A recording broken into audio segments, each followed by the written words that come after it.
নমস্কার বন্ধুরা, শুভ কোজাগরী লক্ষ্মী পুজো। তো মা ওদিকে কিন্তু পুজো দিচ্ছে, মানে লক্ষ্মী পুজোর সমস্ত জোগাড় করছে, একা হাতে করছে।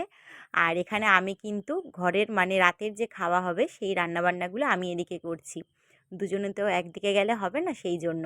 তো এখানে ফুলকো ফুলকো লুচি করেছিলাম খাওয়ার জন্য আমাদের। আর মা যেহেতু তেলের জিনিস অতটাও পছন্দ করে না, সারাদিন যেহেতু একদমই উপোস করে আছে, সেই জন্য একেবারে তেলের জিনিস খাবে না, সেই জন্য মায়ের জন্য রুটি করেছিলাম। আর রুটি দিয়ে খাওয়ার জন্য এখানে পটল ভাজা আর বেগুন ভাজা করেছিলাম।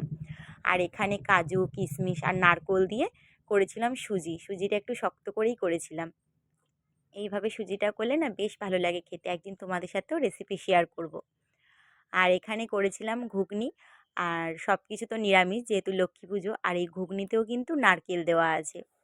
নারকেল দিয়ে ঘুগনি খেতে না বেশ ভালো লাগে আর খুব সুন্দর খেতে হয়। তো চলো বন্ধুরা, টাটা।